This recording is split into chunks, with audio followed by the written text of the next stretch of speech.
whether it's political or whether it's in your space or whatever your space is, then you need to be following those opinions, because otherwise you're not really doing your job properly, are you, if you're just listening to the people who agree with your policy and with your strategy.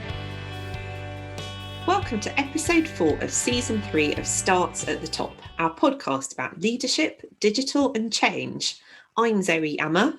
And I'm Paul Thomas. Our podcast brings you interviews with leaders from the public, private and third sector who are using digital to navigate uncertainty and forge a path to the future. On today's episode, we talk to Dr Wanda Wyporska, who is Executive Director at the Equality Trust and a winner of Social CEOs. Absolutely. Big up social CEOs.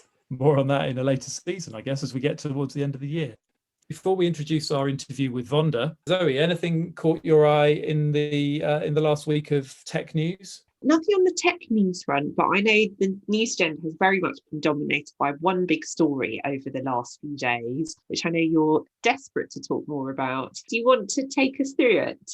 Yeah, so on the face of it, what has the European Super League got to do with digital transformation and digital leadership? Where you might say not a lot, but the more that I sort of dig around this subject, which is obviously dear to my heart, I think there is a lot here that's about the sort of the overall digital transformation of football. So basic story is a proposed European Super League, 12 clubs, 6 of which are in the Premier League at the moment, including Arsenal, which is the club I support and have a season ticket for, so a vested interest in this, are creating a breakaway competition. The breakaway competition is meant to be midweek. It's meant to be sort of outside of the existing Premier League and the existing structures across Europe. Several other European clubs have been involved. Conspicuous by their absence are the Germans and the French. The German Bundesliga is a brilliant model, and I wish something had happened way back when that meant we'd stuck to this model too, where 51% of the club has to be owned by the fans. So they can have 49% invested in from outside, but 51% has to be in control of the fans. And this would never have happened if we'd been in that situation in England. Yeah, so it's funded by JP Morgan. There's a huge cash pot going into this. So let's not pretend that the main thrust behind this isn't greed and capitalist behaviour. That's where this sort of sits more fundamentally. And we'll link to the latest update. There are updates coming all the time. A lot of the clubs haven't actually come out and said anything about this, but there will be updates all the time. So we'll post in the show notes, we'll post something to the latest story. But there is a story on Wired that went out today that I really liked, where this really does start to hold a mirror up to the whole sort of attention economy. And I think that really looks at things like digital transformation, consumer behaviour, big data, and how data is used for us and against us, I guess, in this situation. But I think this is about digitalization. It's about a product that these capitalists feel needs to change because their interpretation of the data says that there is a younger global audience that isn't location based. So, Arsenal is North London. I live in North Hertfordshire. It's a hop, skip and a jump for me to get to the ground. I'm not exactly local, but the idea is that this is a global audience. Now there are people in China and Africa and massive millions and millions of fans that love these clubs and have taken it global. But the way that it is consumed is vastly different. So if I think of my kids, they will sit and watch a 90-minute football match, but will they do it without distraction? No, not really. They might run into the other room and do something else, have another conversation. Do they watch the whole football highlights? They watch the bits they want to of Match of the Day. They watch a whole bunch of football on YouTube. They watch clips of the goals. So one argument was that the data tells us that lots of people like to watch the goals as they go in on Twitter because they can't afford the subscriptions to the multiple services that the games are on. And that's all true. I use Twitter to look at the goals if I'm out and about and I've heard that there's a fantastic goal, but I still fundamentally would prefer to go and sit in a stadium with 60,000 people and watch a game from 90 minutes all the way through, because that's the product that I've bought into and that's the product that has been there for the last few years. There was a comment overnight as well from the president of Real Madrid who said young people of today can't sit through a whole football match, so perhaps we need to make the matches shorter. I mean, this is just atrocious. Like, there's just nothing good about this stuff. So I think that point about digitalization is key. The data side of it, my kids, and there's this sort of stipulation in there that YouTube is by far and away the biggest platform for football, and you can watch football highlights and you can watch skills videos and things like that. So you could argue, and I think the Wired article argues, that you could start to see points given in games for skills, for example. Oh, that player did the best skill in the game, so give them an extra point. It's just nonsense. But I guess it does link to the fact that for this podcast, we do consume our TV content and the things that we watch differently now. We had this conversation with Maggie Philbin that we don't necessarily watch TV as it's broadcast. We watch TV on demand. We want those streaming services to serve up that type of content. So it makes sense that the clubs would explore how digital can play a role in the dissemination of content and dissemination of the game and their intellectual property. I absolutely buy into that, and obviously it's a key thing. But I think the biggest fear for me is that this is clear sort of capitalist greed. They're building a world for them. They're building a world that doesn't include me, it doesn't include my kids, it doesn't include the other football fans that I know. We're being branded as legacy fans, that there is a fan of tomorrow which just doesn't look like us, doesn't come to the stadiums, doesn't sort of walk in the door on a Saturday afternoon at 3:00. And that, I think, is a big mirror up to society. And it just smacks to me of the disregard for us as human beings, as participants in this, whether it's sport, whether it's life, whether it's politics. We're being ignored once again by money, and money is talking more loudly than it should be.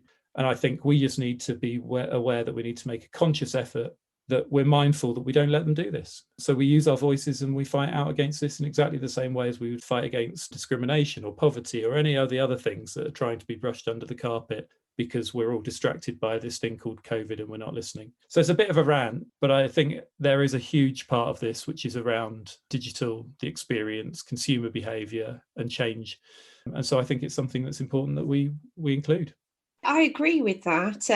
I mean, as you know, I don't know a huge amount about sport, although ironically we have talked a lot about sport and management and leadership in past, and we'll be talking about it in future episodes as well with some of our guests. But what strikes me about this as someone who's very much an outsider to this whole scene is that it seems like it's really going to commodify even further what is a very emotional, very personal experience to a lot of people, and that strikes me as one of the things that's driving the understandable big pushback against this stuff. Also, I mean, it'd be interesting to know what their evidence base is for some of their assumptions about the fans and how they're behaving. As you say, a lot of it seems to be driven by finances. But also, what about those other experiences that are partly offline as well? So, your kids, going to watching football with you and things like that. That's something they're going to remember forever. And that's not something that I think can necessarily be commoditized. And I was looking at that Wired article as you were talking, and what's going to happen to local clubs now? And local clubs, surely I'd imagine, are very important for things like finding that football talent in communities and making sure that football's a community sport as well. God, I sound like I'm pitching for a slot on Match of the Day. I mean, I really obviously do not know anything about football at all, but even as someone who's very much an outsider, I can see that this doesn't seem like a good development.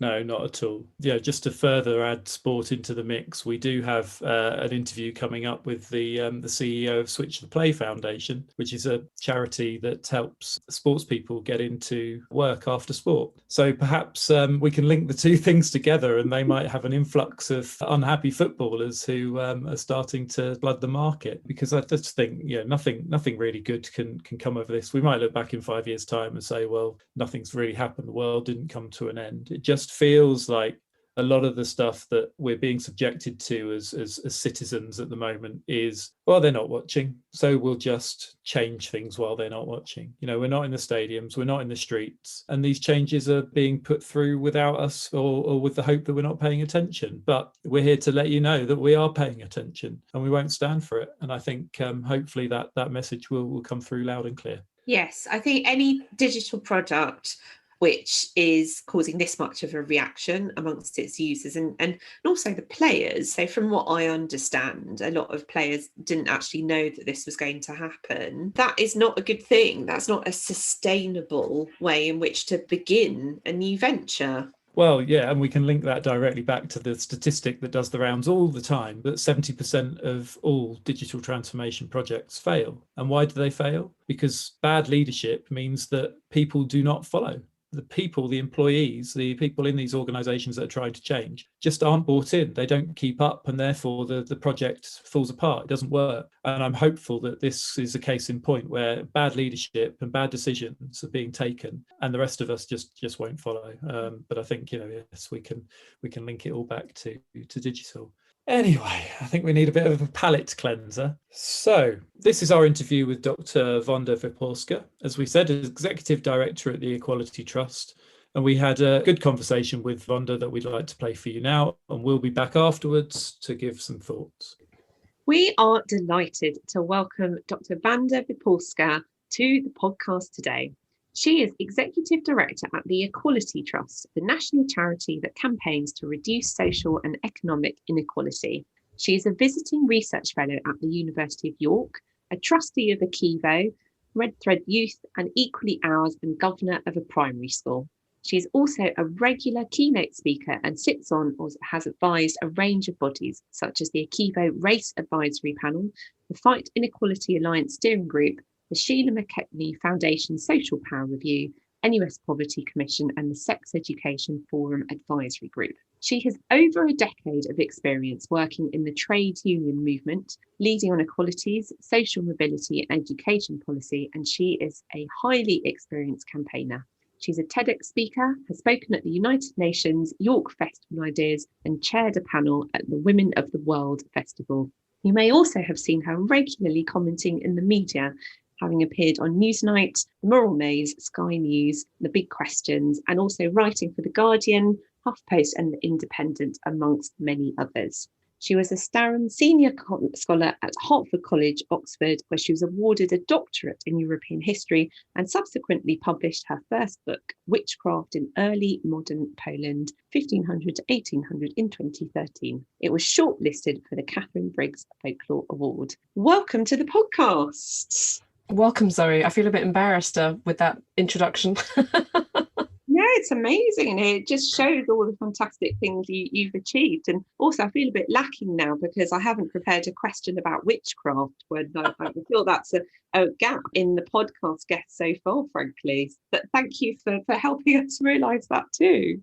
Thank you so much for coming. So we're very, very excited to speak to you, not least because as our winner of winners on the Social CEOs Award last year, I know how good you are at digital and your understanding of how to use it as part of campaigning and raising awareness of how we need to do more about EDI across the sector and beyond is absolutely brilliant. So let's begin at the beginning, though. I'd love to hear a bit more about your role at the Equality Trust. Well, I think it's really like anybody who runs a small organisation, or particularly a charity. It can vary from the really mundane sort of, copying your receipts and all of that sort of stuff to absolutely fantastic events like speaking at the UN on behalf of our young people. So it's very, very varied. One minute we're looking at gender inequality or gender pay gaps, ethnic minority pay gaps.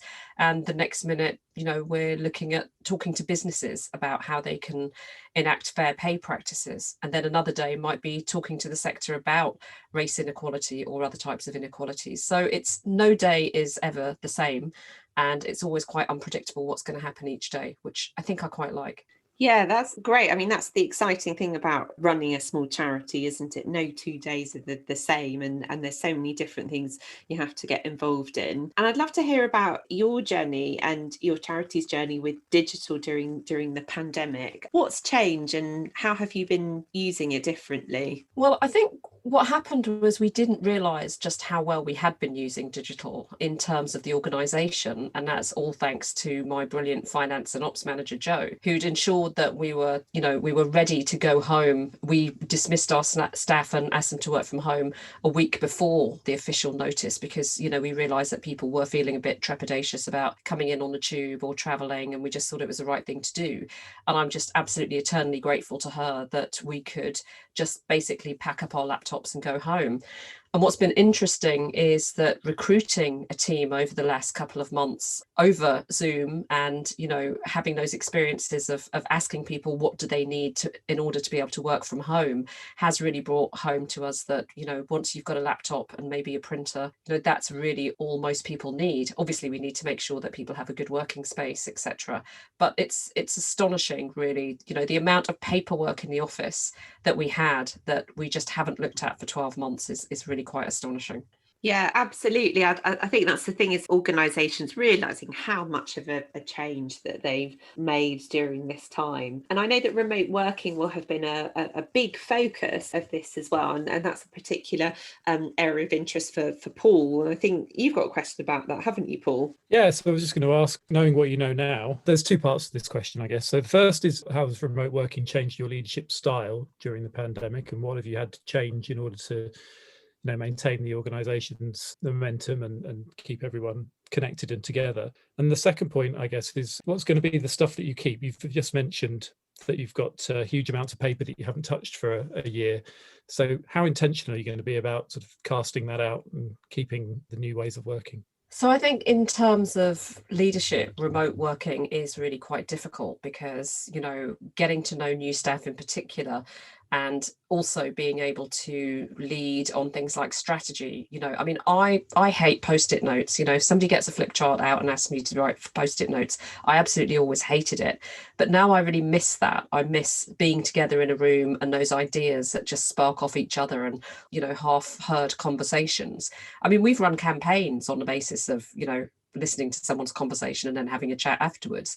So that's the bit I really, really miss. And it's really hard if you're trying to have a strategy meeting that is on Zoom, that is, not as interactive as it might be. And although obviously we do have interactive whiteboards and that sort of thing, just that spark isn't there. The chats that you have over lunch and the sort of spontaneous thoughts that come through. And I think that really makes a difference in terms of campaigning organisations. I think also that we have been much more personal in a sense. The personal has become the professional in some ways. And we are all, we all have either caring responsibilities, or equally people who are living alone might feel more lonely. So the pandemic has affected our home lives. Because we are working from home, then this obviously is affecting our work lives, and learning, I think, to take more of life into work and hopefully trying to take less of work into life is really difficult. And I think that's one of the biggest challenges for all of us. How many new staff have you taken on over the course of the pandemic?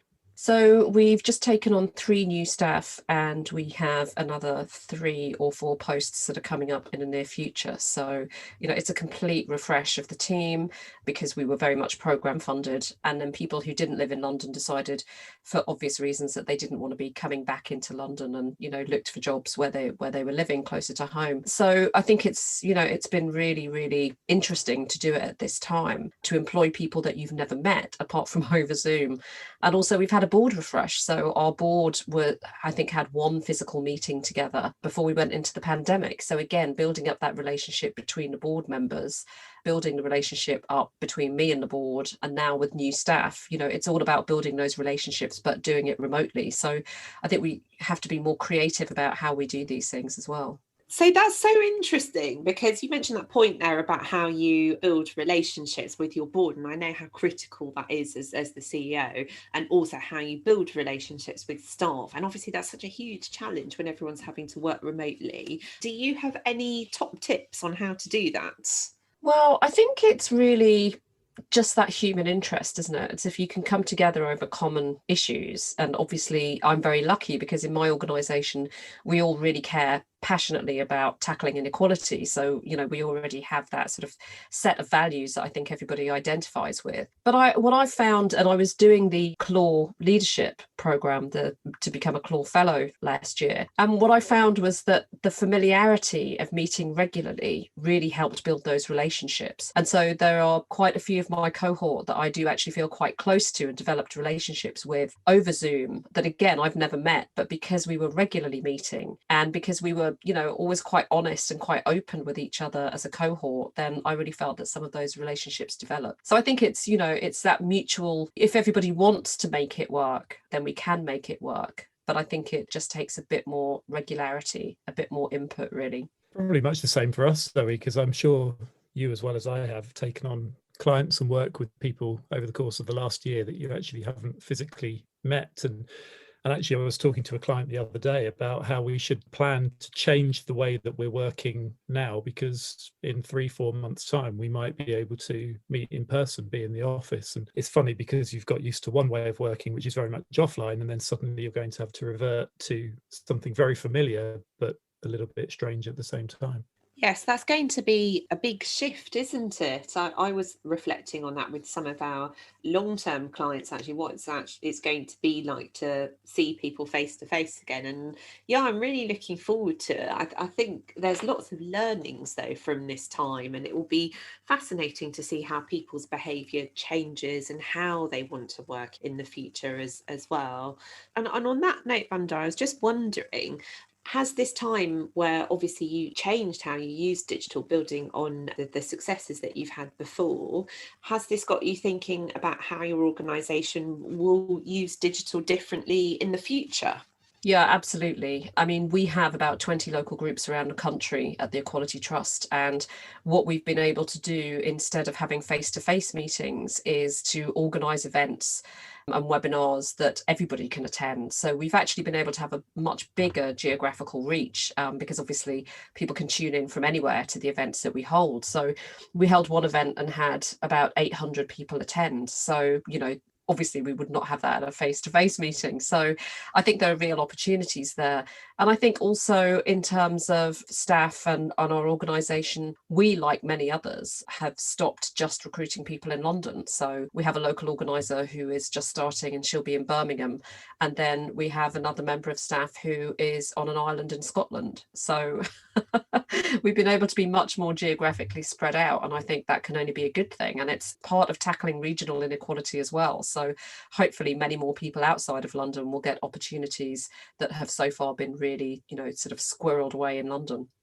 Yes, because one of my concerns about the sector has always been that it feels very London centric. Do you think this time has changed that, will change that further? Well, I think it's also connected to people realising that they don't need an office. And many small organisations I know have been quite relieved to just, get rid of their office. I have to say that maybe I'm biased because my office is a 20-minute walk or a 10-minute cycle away from my house. So I do like to have that space. And having been homeschooling, anyone who's been homeschooling, I think will recognise the absolute sanctuary of getting away to an office that was empty. So we decided to keep our office because we also recognise that some of the people working for us or who might potentially come and work for us would want to have that space, because if people are in shared houses or in accommodation that isn't suitable, where everybody's trying to sort of work from the kitchen table, then they would want to have that space. So we did think long and hard about it, and then realized that actually we did want to keep that office as a space for people. I mean, we've always encouraged people to work flexibly, so if people want to come in 1 or 2 days a week,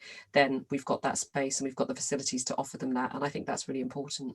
Just thinking about that as well, I think the reverse works as well, doesn't it? So you give people that have, I think lots of people that I know, and certainly within my wife runs a fairly big team, and a lot of those people have decided that now's the time to relocate and move out of London as well as within. So because that need for the office just isn't there anymore. I completely agree with you. I think there's a hybrid model, isn't there? Completely understand the escaping from the kids and going and finding somewhere else. And I think that's the thing I miss more than anything at all is working with other people in the same room. And this podcast, as a case in point, was always designed to be Zoe and I coming and meeting our guests and talking to them in a physical location, face to face. And it just hasn't worked out that way. We've all had to deal with it. So what are your hopes and fears for the sector as it emerges from the pandemic? And do you think digital has a bigger role to play in all of this? Well, I think digital has a huge role to play, but as always, it's access to digital, isn't it? It's, which organisations are really set up to do this. And obviously many smaller organisations and many grassroots organisations just don't have the know-how or the capacity or the finances to really, encourage that.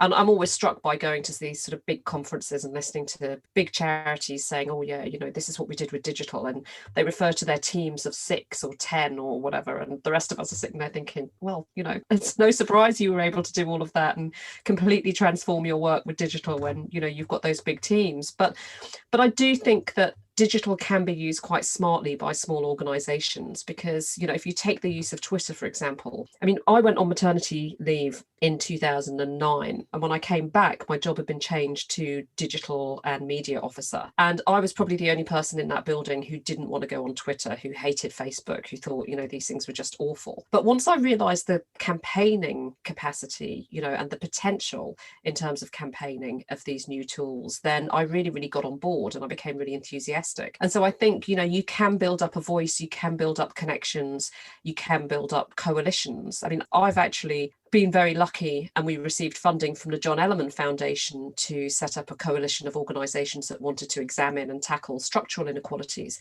And that's because I sent a really sarky tweet, probably around this time last year, which was, you know, when Michael Marmot's 10 years on his health inequalities report came out, everybody was retweeting it. And I just sort of sarkily said, well, you know, if everybody who retweeted this wanted to join an inequality alliance, you know, we'd really get somewhere. And then all sorts of people started saying, yeah, that's a good idea. Why don't we do it? And then I went to John Ellerman and they gave us funding, and, you know, we're starting that off. So, you know, never underestimate the power of a sarcastic tweet, I think, is probably going to be on my gravestone. It's a dangerous time for sarcastic tweets as well. In fact, it's probably a dangerous time for any kind of tweets. And I was just going to ask you, do you think, I was a massive Twitter advocate right at the beginning, in well, sort of 2008, 2000 through sort of the mid 2010, 15.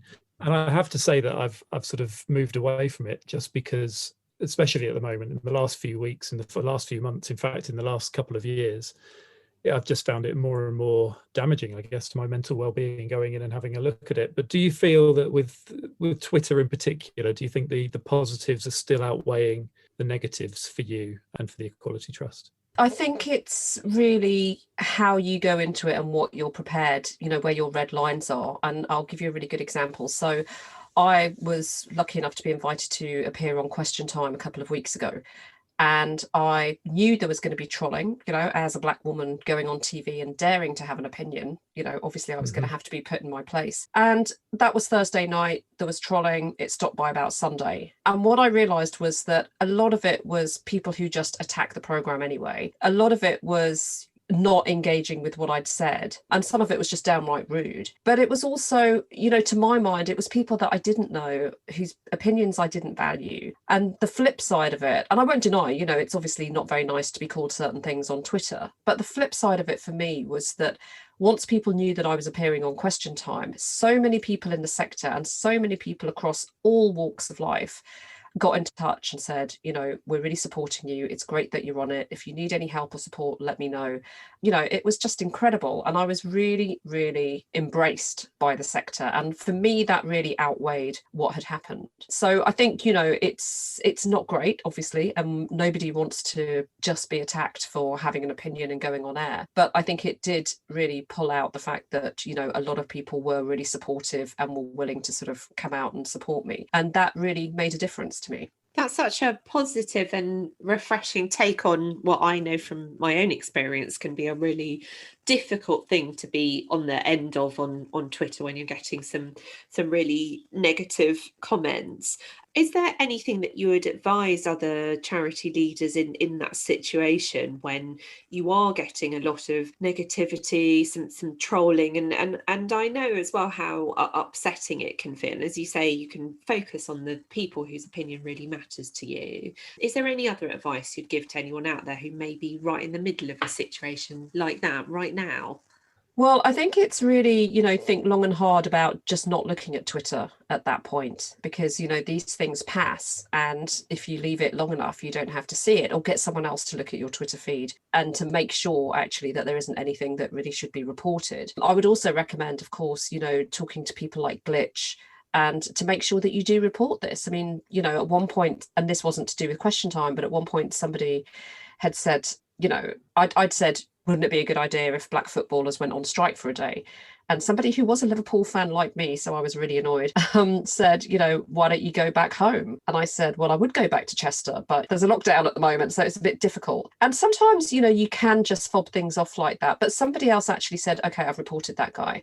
And I think, you know, that is appropriate. I think we need, if we're going to engage on Twitter, then we need to know how to report these things and to make sure that, you know, some action is taken. And I know it's really difficult because there is not a good response very often from Twitter. I'm thinking of, Sangeeta Maiska and other people who've just had responses from Twitter that have been wholly inadequate. So I think, it's like anything. I could walk into a room and say something and have people put their hands up and disagree.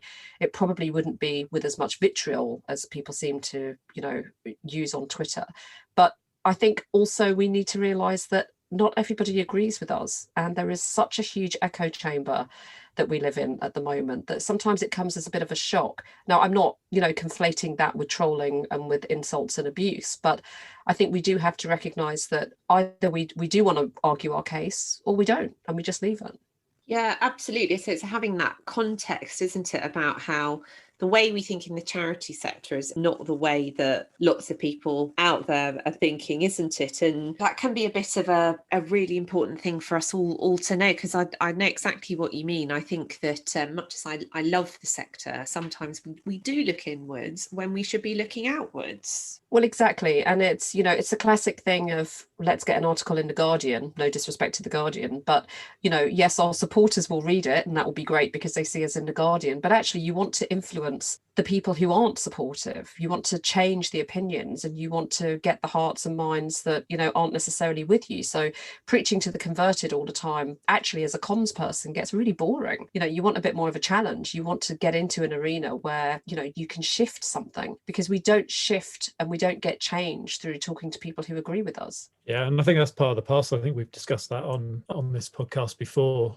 Things like the algorithms don't hurt you. I was just drafting a junk post earlier on, but it was a post about listening to music while I worked, and I realised that at the end of an album on Spotify, the algorithms will continue to play songs that are related to stuff that I've listened to. Most of it is within my own little echo chamber, so things that I've liked, things that I've listened to in the past, artists I've liked, and all that sort of stuff. You have to try really hard to move outside of that and go and find something new or connect something new, and they do a good job at sort of pointing in the right direction. And I get a playlist every week with new music. It's kind of the same with Twitter and social media, isn't it, that the algorithms keep playing back to you the popular stuff within your network, so you have to go out of your way to go and find those opinions and find those differences. They make themselves all too known when you say something that crosses their path and they don't like. But going actually out there and finding them to engage with can be much harder, because we're sort of so stuck in our sort of echo chambers is completely the right word. Yeah, and I think very often, we take comfort from it. There's a reason why it's called why they're called likes, or why we have followers, because we all want to be the Messiah, for want of a better word. So why would we go out there and follow people who are not going to be nice to us, or who are not going to hold our opinions? So I think as a charity CEO, you really need to know what those opinions are. You need to be following, whether it's political or whether it's in your space, or whatever your space is, then you need to be following those opinions, because otherwise you're not really doing your job properly, are you? If you're just listening to the people who agree with your policy and with your strategy, you need to test it and you need to challenge it, and you need to think around in a way that when you do a media interview, you think around the questions that they're going to ask you, and you sort of play devil's advocate with yourself. Then you really should be doing the same as a charity CEO. Otherwise people get complacent, and I think we've seen a lot of that in the sector over the last 10 or 20 years. And speaking of understanding different perspectives, I know you and I have talked quite a lot about diversity across the sector and how we can make it more inclusive. What's your take on how we can help charities move forward with this?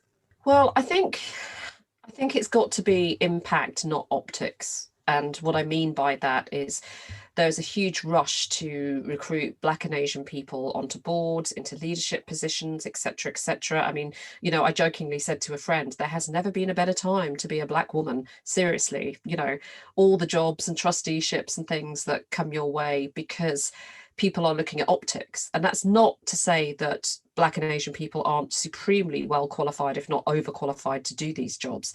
But there is a rush in the name of diversity to do this. And I think one of the problems there is that if you don't change the culture of the organisation, you're bringing people into a culture that is just going to be quite traumatic and disastrous. And I think we've seen that. We've seen this rush to recruitment as the solution to everything, but not actually changing internally. And, I've been doing a lot of consultancy work with the Equality Trust lately with organisations organisations who want to take those longer term, more structural steps and to really examine themselves and see where they can make the change at a diversity level in terms of socioeconomic status, in terms of protected characteristics, and to really interrogate themselves and their practices rather than just sort of rush to, oh, we need a couple of trustees and, we need a couple of high profile appointments, because, the sector is in a state of, I would say, meltdown on this, with new revelations, with new things happening, new things coming out almost every day. And it's really, really exhausting for a lot of people in the sector that are having to carry the burden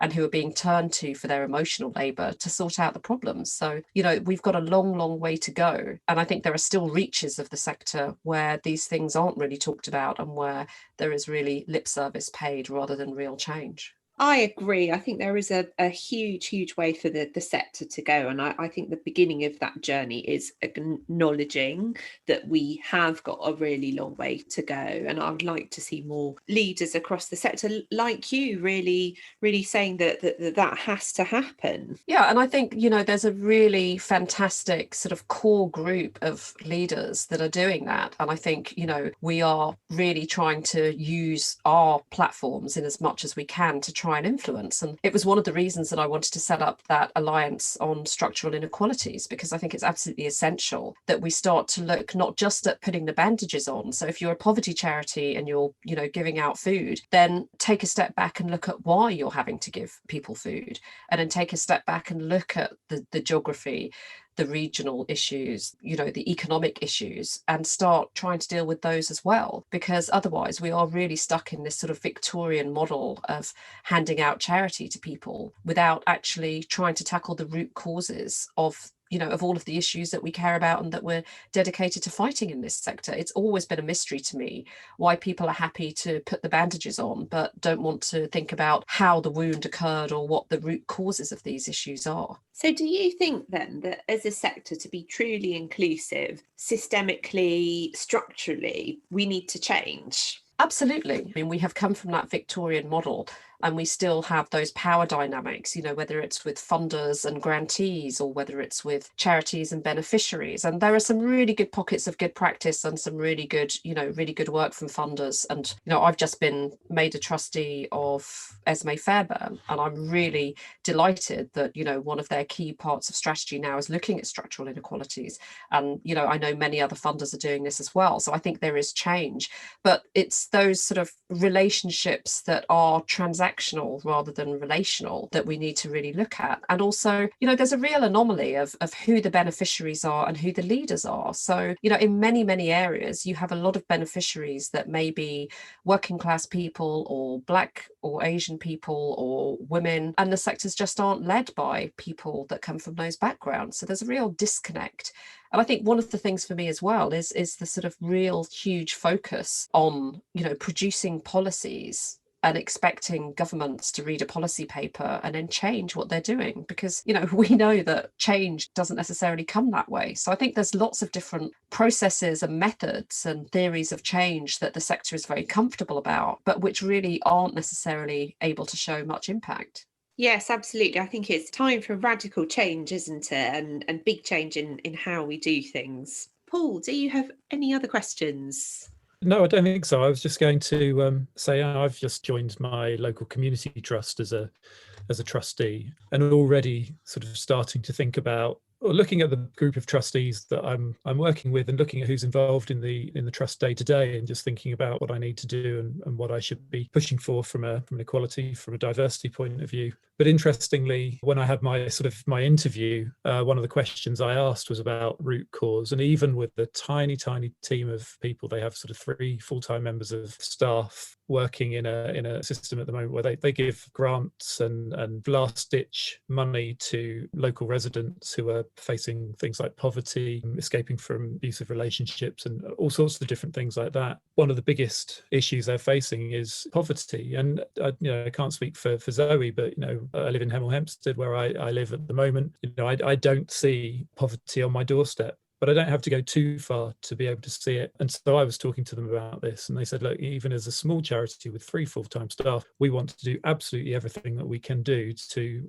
help to end the poverty cycle. But I guess at the end of the day, you're fighting fire with fire, aren't you? Trying to help people as much as you can, and then take a backward step or back step, and just really think about how you best help people to combat the root cause and these things. So not really a question, just a sort of a comment on what we were discussing. Yeah, and I think, that's very typical, isn't it? You have 3 people who are doing their very best to sort out things on the ground, but they realise that the bigger problem is, in-work poverty or the education system, which means that not everybody gets a fair chance at education, and then we know how that impacts on their incomes. And at the end of the day, all of this is about income. It's about, having enough money to live securely, to have good accommodation, to be able to take advantage of a good education system, and then have a fair wage. And I think, one of the big problems that people don't really talk about in the sector is wages. The stagnation of wages for the longest period since the Napoleonic era means that people's wages have been going down, and means that even though people are working, they are still in poverty. So, now we have the privilege of working for our poverty. That points to a very, very broken system. And I think the sort of reports that come around every week, and one of the stories that caught my eye the other day was, a father of, I think 2-3 children, and supporting his wife who didn't work, came into the trust to ask for some help to buy a pair of boots so he could walk to the building site where he worked and work safely. And that's £15.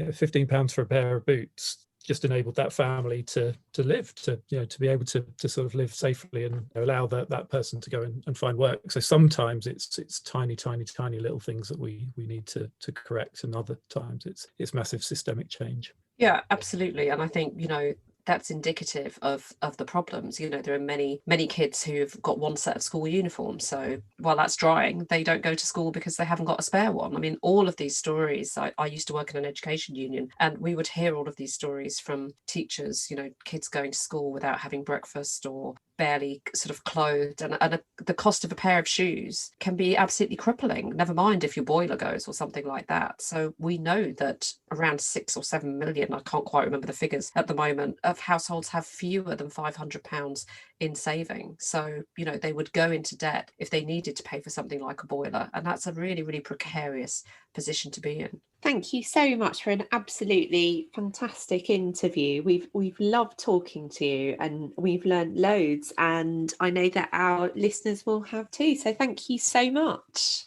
Thank you. It's been a real pleasure. I've really enjoyed it. Thank you very much to Wanda for a great discussion. We hope you enjoyed it. Any feedback and any questions that you might have, don't be afraid to post them in our social media feeds. Yes, absolutely. Huge thanks to Wanda for a great interview, and for getting us thinking about social media, the role that leaders play in moving their organisations forward with digital, and why we really need to embed inclusion into our approaches to digital transformation. And talking of inclusion, one thing that we were remiss in not mentioning last week when we had the discussion about Facebook and Nick Clegg and all that good stuff was just to draw your attention to the Netflix film. It was on Netflix in the UK. I'm not sure it's a Netflix film, but a documentary called Coded Bias, which is about how an MIT researcher found flaws in the facial recognition technology. And I think it fits well with what we discussed last week. But also, this was the research, I think, that led to the likes of IBM stepping out of the facial recognition market, if you like, and stopping developing those products because of the inequalities and the way that, in particular, the systems ignored black faces because they were built by people that didn't look like that. So again, it's something that we should pay attention to. Zoe, you wanted to recommend some viewing as well. I very much wanted to recommend A Promising Young Woman, which we saw at the weekend. It's a really shocking, very dark analysis of misogyny and complicity. It's pretty disturbing, but it's very, very, very much worth seeing, and definitely something that's going to kickstart a lot of very important conversations. So I would highly recommend it.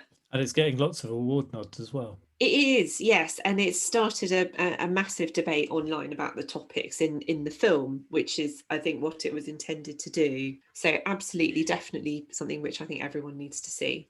And just before the podcast started, we started recording the podcast, I did say that we could talk about Line of Duty, but Zoe came out as not having ever watched an episode. Shockingly, yes. So I'm happy to admit that and to go on the record. Hopefully we won't lose too many listeners as a result. It's not that I don't want to watch it, it's just that I think I've missed the boat on it.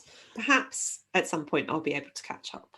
One of our listeners, at least, my wife, is clapping because you are joining her in the very small WhatsApp group called People That Have Not Watched Line of Duty. And she's constantly sort of batting back the people that say, oh, you're not watching it, and having that conversation. So she'll be very pleased that there is somebody else out there that doesn't want to talk about Line of Duty. So we'll end that one here. So thank you very much for listening to episode 4 of season 3. We'll be back next week with another episode. As usual, please send us your feedback.